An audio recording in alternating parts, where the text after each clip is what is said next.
নাই ইন্নাল্লাহা গফুরুর রহিম।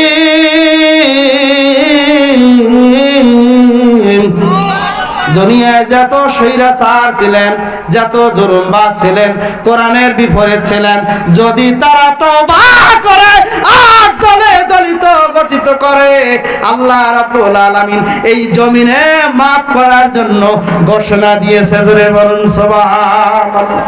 মুসলমান ভাইরা গভীর মনোযোগ। আল্লাহর নবীর কাছে যখন ওহী আসলেন, ইয়া রাসূলুল্লাহ নবী গো, ওই মুনকার নাকিরের সওয়ালের জবাব আমার আল্লাহ নিজেই দিতে চায়। সূরা বলেন সুবহানাল্লাহ।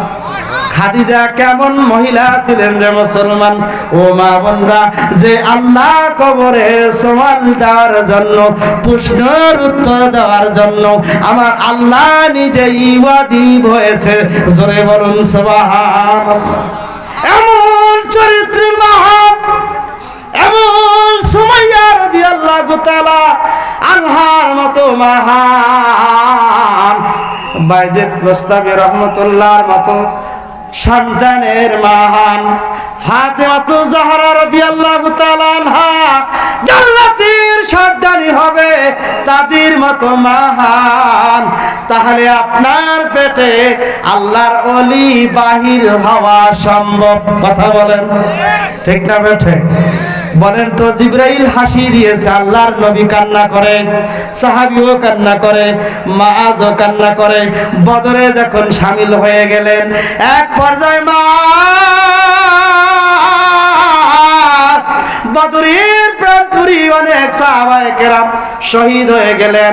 মাআজ হাত যখন কাফের মুশরিকরা ডান হাত কেটে ফেললেন, এক পর্যায়ে হাত ঝুলিয়েছিলেন আল্লাহর নবীর সাহাবী, আল্লাহ রাব্বুল আলামিনের দ্বীন কায়েমের জন্য মাআজ ডান হাত বাম পায়ের ভিতরে রেখে টান দিয়েছিলেন, এক হাত দিয়ে কাফেরদের পরাজয় করেছেন, মোকাবেলা করেছেন, নিজে শহীদ হয়েছেন।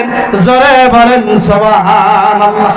আর মাজার মুআইজ ওই আবু জাহেল নিষ্ঠুর মানুষটাকে পা যখন কেটে দিলেন, জোরে বলেন আল্লাহু আকবার।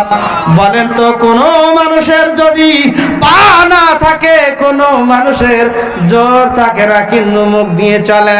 আমি সিরাজগঞ্জে একটা মাহফিল করতে গিয়েছিলাম কড্ডায়, একটা কাপড়ের দোকান করে, দুই পা নাই, কাপড় যদি কেউ নিয়ে যা, বলে যদি আমি উঠি তাহলে খবর করব।